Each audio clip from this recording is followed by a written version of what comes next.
River, which was really good. Jeremy Renner is a dope actor. He's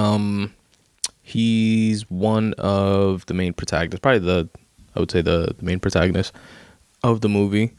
And Elizabeth Olsen, Mary-Kate and Ashley Olsen's younger sister. Mary-Kate and Ashley Olsen, for those of you that don't know, was Michelle from Full House. And for those of you that don't know, Michelle from Full House was the show, this sitcom that was so successful during the early 90s, maybe even 80s, late 80s, early 90s, that they even revamped a shitty version called Fuller House, which I've never seen. I don't know why I'm calling it shitty since I've never seen it, but I can just tell that it is.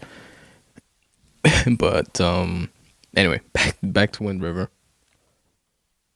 Great acting. Takes place in a small town of a Native American town, predominantly. And Jeremy Renner is married to a Native American woman, has a younger son, and he's divorced from a Native American woman, has a younger son with her that they share custody with, and they actually violently lost a daughter, their eldest, and they get into that in the movie. And he is a hunter, and it's a very small town, so everybody pretty much knows each other. There's like 5 cops in the whole town, and there was a murder that was covered up, as well as while Jeremy Renner was out hunting, he's found the body of a girl that he wound up knowing, which was actually the best friend of his daughter that he had lost some time before. And she was just like barefoot out in the snow in a blizzard, completely frozen and dead. So they call the cops, and they wound up having to call the FBI. And Elizabeth Olsen plays the FBI agent, who plays an interesting role of someone that I wouldn't say is a complete novice or like rookie agent, but I would say she was like more of a sophomore type agent. And she's been an FBI agent for a bit, but not like too long, where she's just like straight protocol set, rule book type of agent. She still had that like hunger to help type of vibe and to do good, but wasn't seasoned enough to like run the show and notice everything around her and her surroundings and take care of everything that she had to take care of. So her and Jeremy Renner pretty much like kind of sort of team up unofficially, as well as like the local cops, and they try to figure out and solve this murder. And they do, and it's a really good movie. Spoiler alert, by the way. Which, by the way, I gotta stop saying spoiler alert, because if you guys listen to my takes on movies, which I do all the time on this podcast, I'm gonna drop shit about the movies.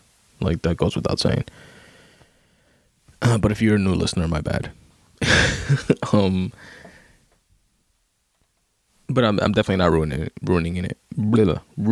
it for you. It's definitely worth watching.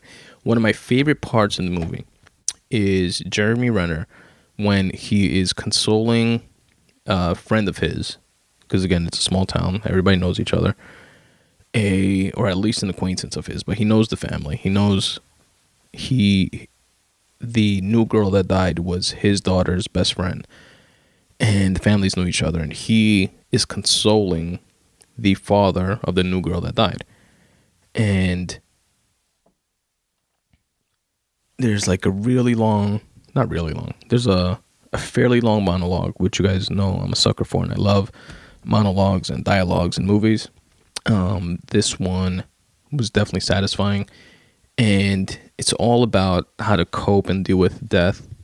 And it's not a sugar-coated, time will make it better, you'll get past it, you'll get through it type of monologue. It's like a more practical but oddly satisfying and closure-giving monologue that only another man that went through the exact same thing of losing his firstborn in a very similar way can give. And I thought that was pretty dope. And that was definitely, to me, one of the best scene of the movie. So I recommend it. Wind River. Check it out. Then the last movie, before I tell you guys the big news, is 3 Billboards. And 3 Billboards for me, and this is also Wind River, I think, is going to be nominated, if it wasn't already, for like movie of the year. Same thing with 3 Billboards. And I like watching like all these movies that get nominated. I will say that so far I haven't seen one that was as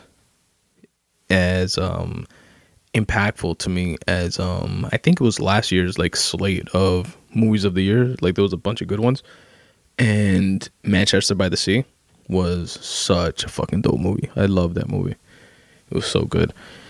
I haven't seen one yet that is at that level, but they're all definitely worth watching.